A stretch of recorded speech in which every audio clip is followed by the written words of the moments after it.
Everybody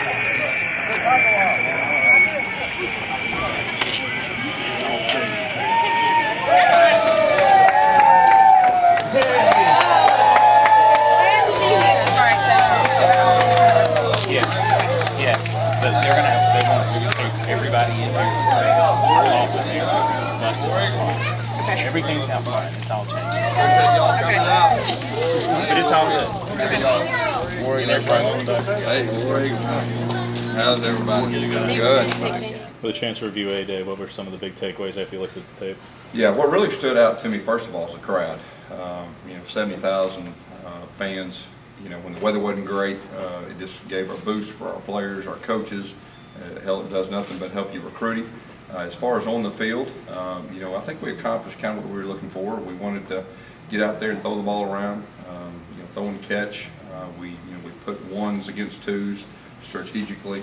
We've been going ones on ones most of the spring, and gave us a chance to kind of see guys, out in front of a crowd, specifically the new guys, to evaluate from a coach's standpoint.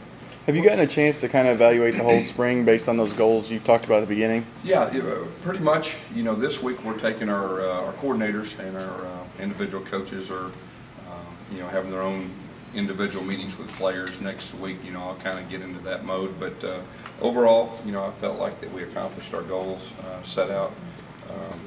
That we set out the very first of spring. Where do you stand on the running back battle after A-Day? Was there anything that you saw from either one of the running backs that would say to you, hey, they're going to be the guy? Well, I think you see the two seniors. I mean, they're pretty battle tested, and Payton Barber is pretty unfortunate. He had a very good spring. Made a very good cut on that first drive. Turned his ankle, wasn't able to to finish. But those three guys, they all had three very solid springs, and we feel like we have some quality depth at that position. When speaking about Payton, he mentioned that he disclosed he had ADHD and dyslexia and just how tough that's been for him. What has the past year been like as a coach dealing with a player who has those obstacles, but at the same time he's just doing well with them? Yeah, well, first of all, he's a champ, and he's had a great attitude. Coach Wharton has spent a lot of time with him, and understood what he's dealing with. But we really think Payton's going to be an outstanding player for us.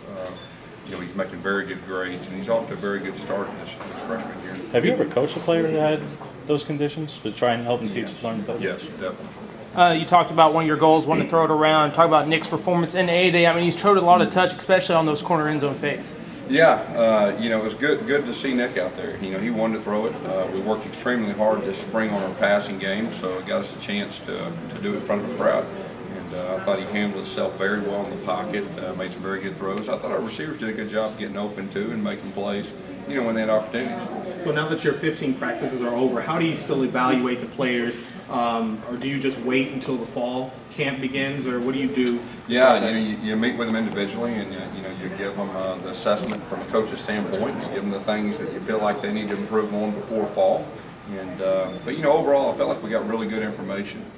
Overall from our players, we knew more about our players this spring than we did last spring. But still, it was kind of good to see where we're at and evaluate those guys. Coach, the conference made it to a 9-game schedule. How will that affect Auburn? Are you in favor of that? Well, I'm in favor of the 8 game, but they've not made any decisions about that. But I think our conference speaks for itself. What was that discussion like today in Birmingham with the other coaches about that issue? Yeah, there really wasn't that much discussion.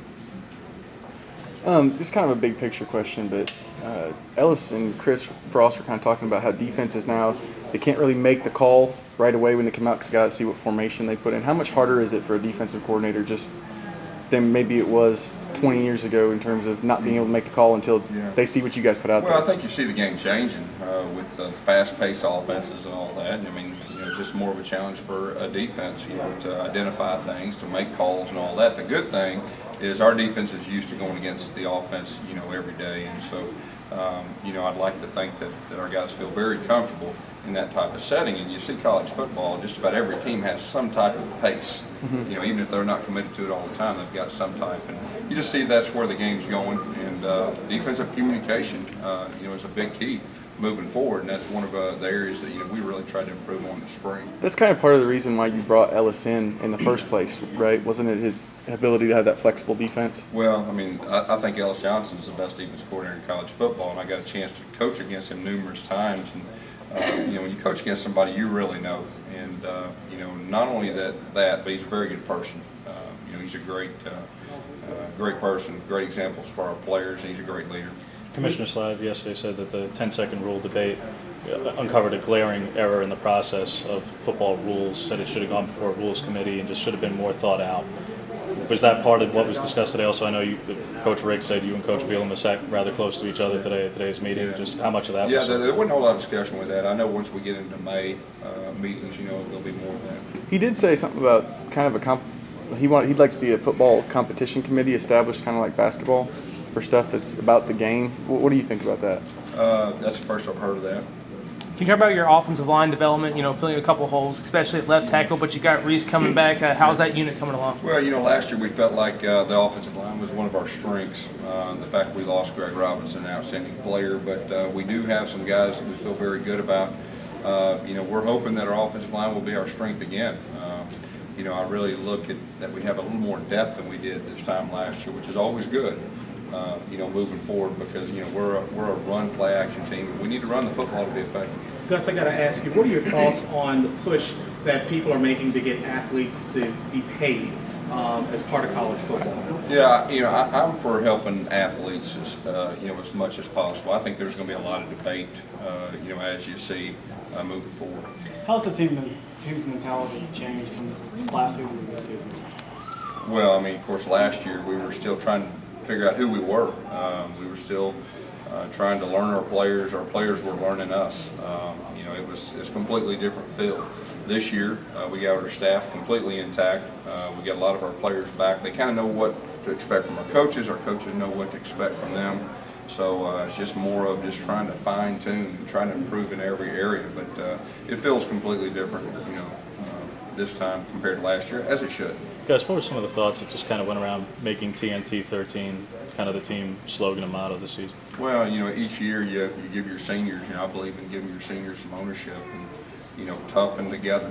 And, last year our motto was together, and we just didn't want to lose the toughness standpoint, that what makes really Auburn what it is. You talked about moving past Florida State and this being a new year and not looking back at that, but to make 13 part of the motto, just how much do you want? Well, what you do is you're always trying to improve. Be 13 seconds better with everything you do, mentality-wise, preparation-wise, and everything. And I think you can use that as motivation.